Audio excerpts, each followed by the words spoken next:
Сәлеметсіздер ме балалар? Бүгін біз сіздермен өткен шақ туралы айтып тұрамыз. Оның ішінде жедел өткен шаққа нақтырақ тоқталамыз. Өткен шақ, прошедшее время, іс-әрекет қимылдың сөйлеп тұрған уақыттан бұрын болып өткен білдіретін етістік шақтарының бір түрі. Это один из времен глагола, который обозначает действие, которое прошло в прошлом. То есть было действие. Өткен шақ, прошедшее время, үшке бөлінеді, делится на три вида. Жедел өткен шақ, бұрынғы өткен шақ, ауыспалы өткен шақ. Жедел өткен шақ образуется с помощью суффиксов д, т, т. Бұрынғы өткен шақ, ған-ген, қан-кен. Ауыспалы өткен шақ, атын, етін, итін, итін. Жедел өткен шақ, очевидно прошедшее время. д, т, т жұрнақтары арқылы жасалынады. Образуется с помощью суффиксов д, т, т. Іс-әрекеттің жуық арада ғана болып өткенін, аяқталғанын көрсетеді және жіктеліп қолданылады. Очевидно прошедшее время говорится о действии, которое прошло в недавнем прошлом. Это действие уже закончено, и данное действие, ребята, глаголы очевидного прошедшего времени, они также склоняются. Давайте обратим внимание на примеры. Мысалы, Айбек мамандық таңдады. Айбек выбрал профессию. Таңда, выбирай. Д – это жедел өткен шақтың жұрнағы. Суффикс очевидного прошедшего времени. Оқуымды аяқтадым. Аяқта корень. Д жедел өткен шақтың жұрнағы. Суффикс очевидного прошедшего времени. Жедел өткен шақтың жіктелуі кестесі. Склонение очевидного прошедшего времени. Бірінші жақ, екінші жақ, үшінші жақ. Первое лицо, второе лицо, третье лицо. Первое лицо. Бірінші жақ. Мен, біз. Я, мы. Я – это в единственном числе. Мы – это во множественном числе. Екінші жақ, второе лицо. Сен, сендер. Сен, ты, сендер, вы. Также в единственном числе, множественном числе. Екінші жақ сыпайы түрде в уважительной форме. Сіз, вы в единственном числе, сіздер, вы во множественном числе. Үшінші жақ ол жекеше түрде, олар көпше түрде. Третье лицо в единственном числе ол, он, либо она, көпше түрде во множественном числе олар, они. Давайте же посмотрим, какие окончания добавляются в первом, во втором и третьем лице после суффиксов д, т, которые образуют очевидное прошедшее время. Бірінші жақ, первое лицо, жекеше түрде. Мен оқыдым. Я учил.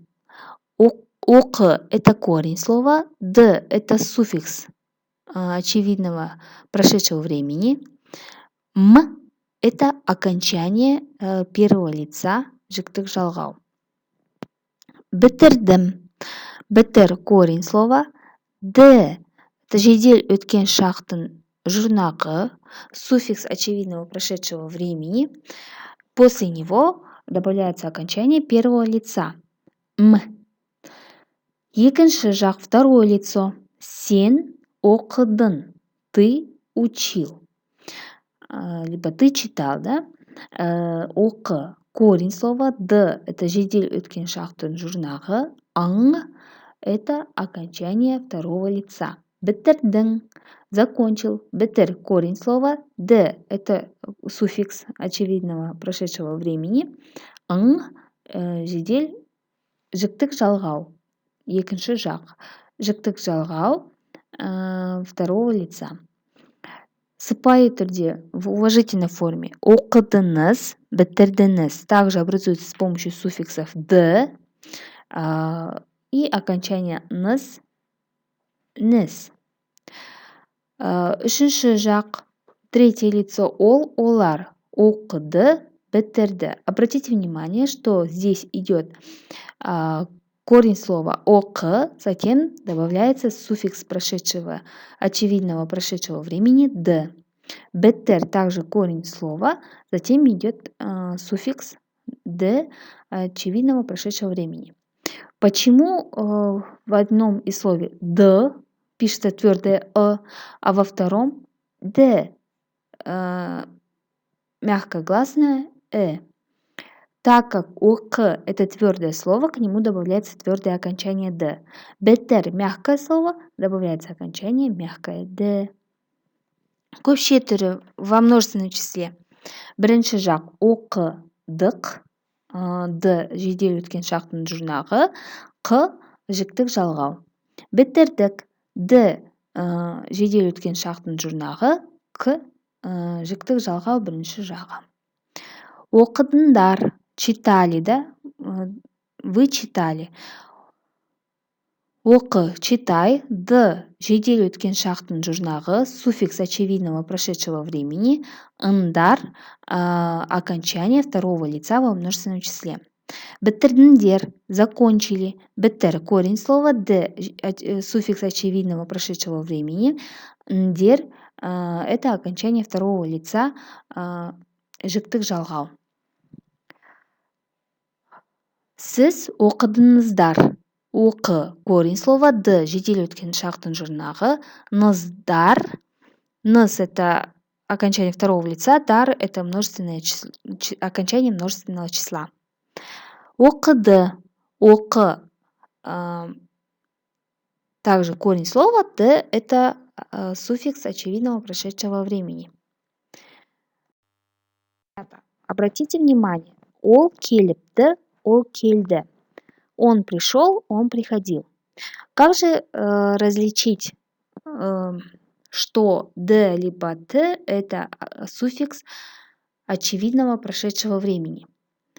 Так как в третьем лице жіктік жалғау после глагола обычно добавляются такие окончания, как д, т, т.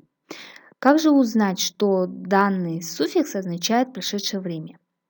Если после глаголе, после корня слова добавляются суффиксы, такие как эп, п, либо е, қысқа и краткое, то после них добавляется окончание т, д, д, значит это окончание третьего лица жіктік жалғау.